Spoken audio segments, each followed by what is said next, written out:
Assalamualaikum warahmatullahi wabarakatuh. Hey, makasih ya udah mampir di channel IPA Bimbel Mutual. Yuk, sekarang kita sama-sama belajar kalor yuk.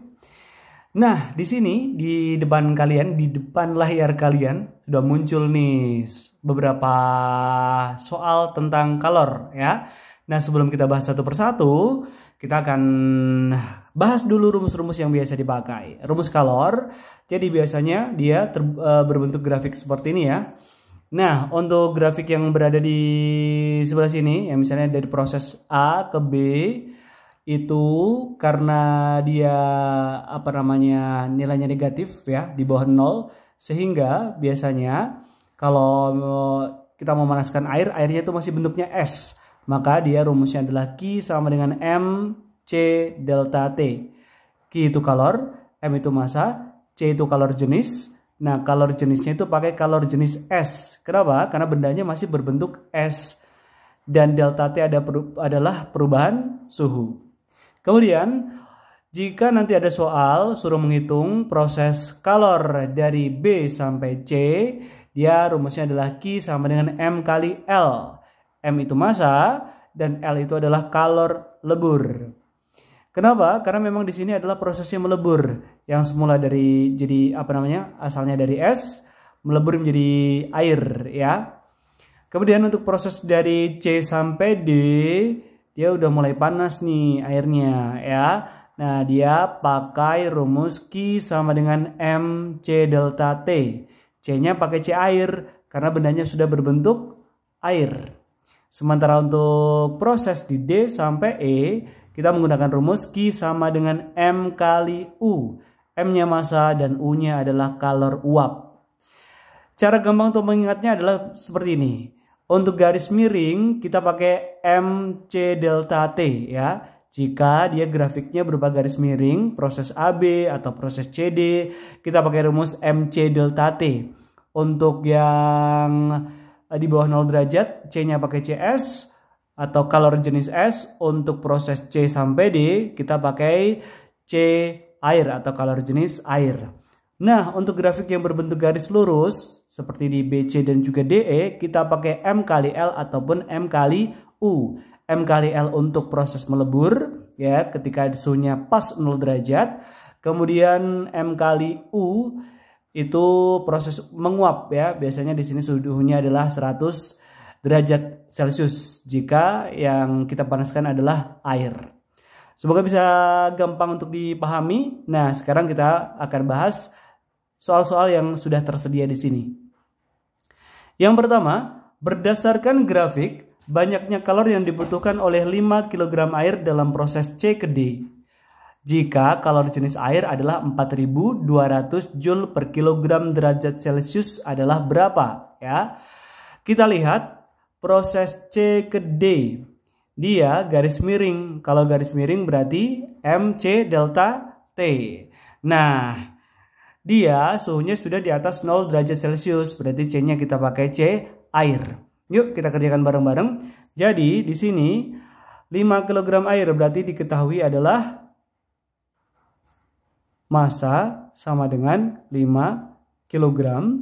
Kemudian prosesnya dari C ke D, kalor jenis air berarti C air, dia adalah 4200 Joule per kilogram derajat Celcius. Kemudian yang ditanyakan adalah kalor prosesnya dari C ke D, berarti kita sebut QCD gitu ya. Yuk sama-sama kita jawab. Jadi rumus kalor untuk garis miring adalah Q sama dengan MC delta T. Nah, C-nya kita pakai C air. Kemudian M-nya kita masukkan saja 5 kg. C airnya adalah 4200 Joule per kilogram derajat Celcius. Nah, delta T-nya perubahan suhu.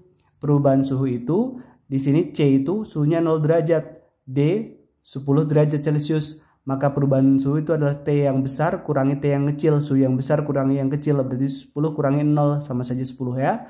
Sehingga 5 kali 4200 kali 10 berapa nih? Nanti nolnya ada 3 ya. Ini 42 kali 5 berarti 10. Simpen 1. 4 kali 5 20. Jadi 21. Nolnya ada 3. Iya, jadi 210 Joule. Kalau kita ubah ke kilojoule dibagi 1000 aja. Sehingga menjadi 210 kilojoule. Semoga mudah dipahami ya. Lanjut, kita ke nomor 2. Perhatikan diagram berikut nih. Ada diagram seperti ini. Kemudian ada pertanyaan, besar kalor yang diperlukan untuk mengubah 200 gram es pada proses A ke C, dari A sampai C. Jika kalor jenis es adalah 2100 Joule per kilogram derajat Celcius dan kalor lebur es adalah 336.000 Joule per kilogram derajat Celcius, adalah berapa? Yuk kita tulis dulu diketahuinya ya. Diketahui mengubah 200 gram es berarti dia ada massa 200 gram. Nah jangan lupa ini kita ubah ke kilogram. Dibagi 1000 menjadi 0,2 kilogram. Lalu ada kalor jenis es. Kita sebut aja CS. Dia 2100 Joule per kilogram derajat Celcius. Lalu ada kalor leburnya juga nih, bukan C ya, kalau kalor lebur itu simbolnya adalah L. Dia adalah 336.000 Joule per kilogram derajat Celcius. Maka yang ditanyakan adalah kalor dari A sampai C itu berapa, gitu ya. Yuk, kita jawab bareng-bareng. Jadi, untuk menghitung kalor dari A sampai C, kita nggak bisa langsung hitung semuanya ya. Kita harus cari satu-satu ya, cari satu-satu dulu. Nah, untuk menghitung kalor dari kalor A sampai C itu adalah kalor AB tambah kalor BC, dihitung satu-satu. Nah, kalor AB dia garis miring kan, berarti dia rumusnya pakai yang MC delta T. Karena dia di bawah 0 berarti dia pakai CS. M-nya sama 0,2. Kemudian kalor jenis S-nya adalah, ini udah diketahui, 2100.